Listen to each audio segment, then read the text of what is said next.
Hello everybody! In continuation of my previous video about the 101 different ways to install Proxmox, here I'll show you full install on a Dell R630 using an iDRAC in the graphical way, using BTRFS RAID 0 on 2 SAS drives. This time I'll be installing Proxmox through the GUI with BTRFS in RAID 0, and I'll be using 2 SAS drives instead of 1 SSD, so the install might be a little bit slower. Let's go to the boot menu.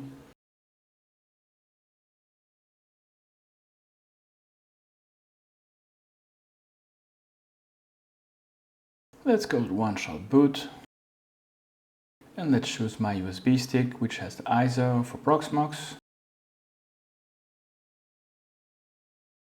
And I'll choose the graphical way.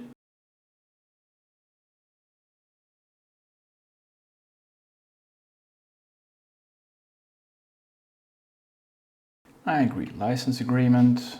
He's pre-selected one of my SAS drives. I go to options. I choose BTRFS RAID 0. And I take the first two, and I do not use the other drives. And in the advanced options, I can choose compression on or off.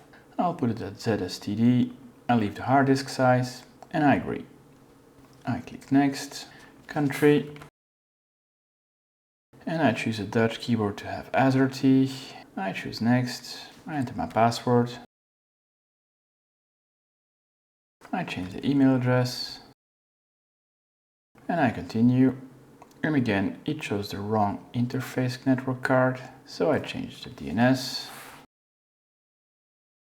I change the IP address, and the gateway, and the DNS server. And I get a little bit overview, and here I can see I've chosen BTRFS in RAID 0, and let's go.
And he's finished installing.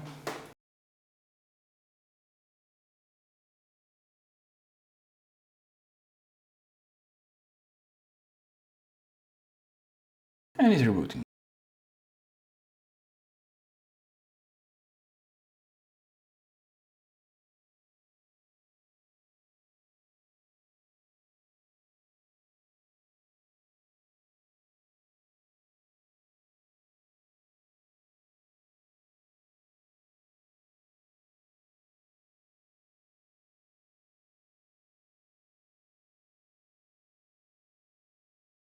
And the boot menu is slightly different because we're in RAID 0. And we already see BTRFS here and there. And we're booted. So now after logging on, I have the certificate issue. I click Advanced and I accept. And then I log in, username root, password. And I'm logged in. And as we can see here, we have 2 disks which are active. we clearly see BTRFS on both. If we go to shell, we can see BTRFS. If I run a mount, I can see BTRFS. If I run df-t, I can clearly see that instead of having 1.2 terabytes, I have more or less 2.4 terabytes. So clearly both disks are used. And so I've installed Proxmox with BTRFS in RAID 0. If you guys enjoyed this content, give it a thumbs up, subscribe to this channel and hit the bell sign. Or leave a comment down below.